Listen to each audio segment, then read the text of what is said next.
Welcome back to ITB Data Talks, ladies and gentlemen. We just learned people will travel again, according to Skyscanner's Michael Dougherty, based on data-driven decisions, he said, and probably more and more based on personal and customized approaches. So that's our next topic for today. It's about personalization, and BD4Travel is one of the big player in this field.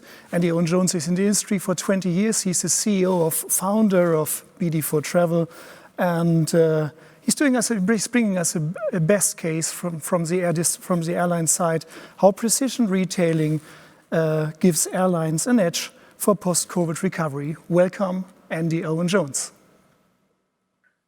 Hello and welcome to this presentation. It's a year since I've been in my office, and for many of us, I think this last year has been crazy. We all knew it was going to be bad when ITB was cancelled last year, and as I'm recording this today, it's a year since we weren't at ITB, and so many things that we thought were going to happen haven't, and other things have come through.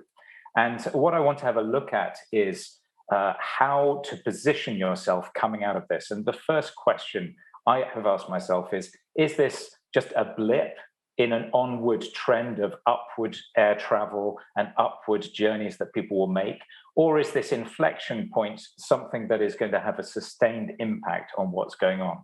And in either of those cases, one needs to be positioned, ready to support customers, take advantage of the changes that have happened, but you need to start by recognizing what has been going on and what is different. And I think there are some things that will indeed be different going forward from here. For a starter, a number of people have actually moved. So about 10% of the population of London, for example, no longer lives in London. People have gone back to Europe post-Brexit and during the whole coronavirus. People have left cities like San Francisco. I know certainly that while I traveled every week for business before, I will not be traveling every week for business in the future. I've learned that I can do deals over the phone and over Zoom in a way that wasn't so efficient before. And what I think we'll see, at least for a period, is a capacity mismatch between the amount of seats that people have got in business travel cabins and the amount of business travel demand there is. And I think we will see new products coming through as people have to put people into previous business cabins without having them necessarily on what was understood as a business travel fare. There's a new competition landscape. Not all the airlines will survive, not all the OTAs will survive, and the distribution landscape will change. And I think customers' appetite for risk is somehow altered. We don't know how, but the question would be, what do we do about these kind of things? How to position differently? And I just want to pick out 6 things that I'm going to go through and just give a few thoughts on each of these things about how to position yourself, particularly as an airline. But I think some of these things apply to any kind of travel retailing. And the first area is the customer is king. So it's hard enough to get people to your site, and when they come, you need to make the most of them. If 100 people come into your shop every day and only 1 or 2 of them buy, it's best not to only focus on those 1 or 2, but to focus on the 97 who don't buy. And it's going to become progressively more important as third-party cookies are no longer a valid way of getting customers into your shop. Really, you have to understand the consequences of this and how to attract people to log in or to give you data. What is the value proposition that you're offering to your customers in order for them to share more data about themselves with you? The proposition that you offer them to reveal more data has to become more explicit, and it has to be better service. Frankly, we have to change our mindset so that just changing the color on the cash register of our website is no longer enough to understand what's going to drive behavior. We have to look at the people who don't come and buy as well as the people who buy. You've got to think about your entire audience and not just about the customers. If you only get feedback or measure what's going on with your customers, you'll leave most of your digital audience cold.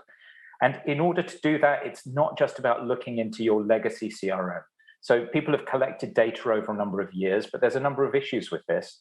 Firstly, it's slow. If you're going to try and find out what someone has done in the past and make a decision about that, legacy CRM is a slow tool in order to do that.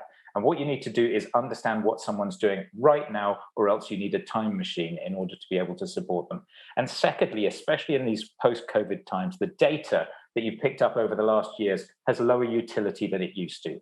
How many people went to Spain in July and bought tickets in a certain way was really useful at one point, but it doesn't help you with your pressing challenge of what to present to people now.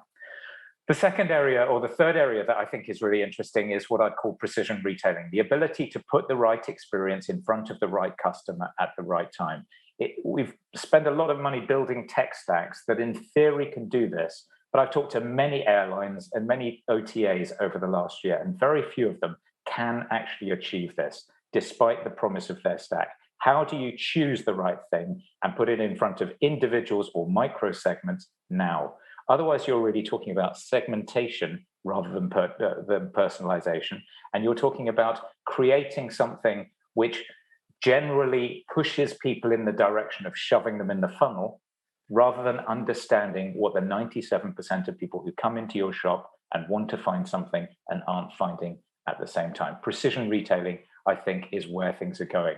And what we've been doing is looking at how to measure booking probability, how to measure churn risk, how to measure the distribution of data in real time to work out what people are going to do, and then create audiences out of this and work out how to push the right thing in front of people or suppress things at other times, because sometimes that's what you want to do.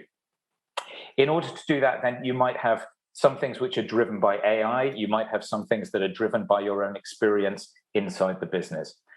The next thing that I think is really important is, yes, NDC is a big part of what's going on in the travel industry. But in the same way that when we opened up e-commerce a number of years ago, the first type of e-commerce proposition was really a window into the GDS.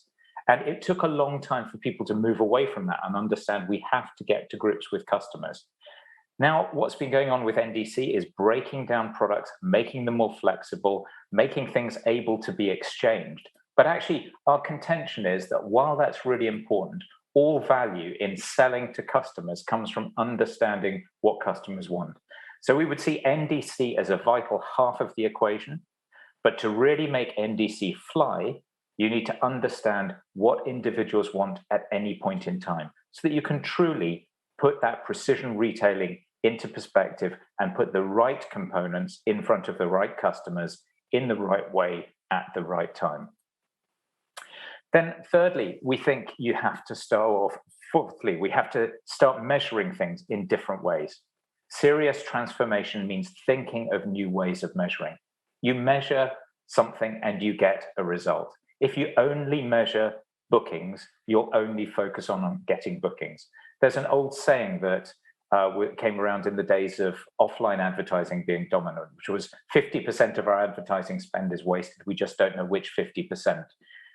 We would contend now that 97% of online advertising spend is wasted. The problem is people just don't know which 97%. And we believe that if you don't measure the right thing, you won't do the right thing. And if you keep measuring the same thing you've always had and the same thing you've always measured, you'll keep getting the same result you've always had. So we are challenging ourselves to measure new things. What is the value that you're creating in your audience? What is the lifetime value that you're creating in people who haven't necessarily bought, but who may buy in future? How do you truly attribute success to a given element? And how do you measure the success of things like offers which are not shown as well as offers which are shown? How do you stop showing coupons? How do you stop showing discounts to everyone and only show them to the people for whom it's necessary and who it will help go through the funnel? Then finally, our last thing would be, let's throw away the rule book. What do I mean by that? Inside your organization, you've got a certain amount of institutional knowledge. And what you have to do is find ways to use that institutional knowledge to address your audience in the right way and bring the right products in front of them. But you also need AI to take you that step further. So I've talked to a number of providers who've got 8, 10, 20 different personas that they build things like their rules for seat pricing or seat allocation around.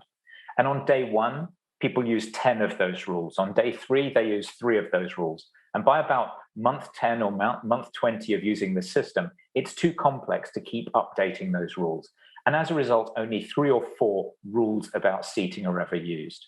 And somehow what you need to do is take the institutional knowledge that you've built up over a number of years, for example, which kind of product put in front of a particular group, you'll have some ideas about that, but you need to supplement that with artificial intelligence to take you that step further.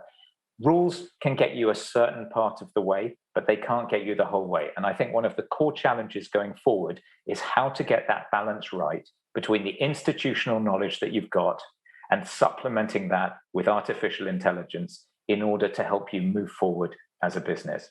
So we'd encourage you to think through some of these things. Think through how to put the right product in front of the right person at the right time. Think of your entire audience. Think of how you measure things. Think of how you get the balance right between the institutional knowledge that you can codify in rules and supplementing that with artificial intelligence. Really hope to see you at the next ITB. Thank you very much.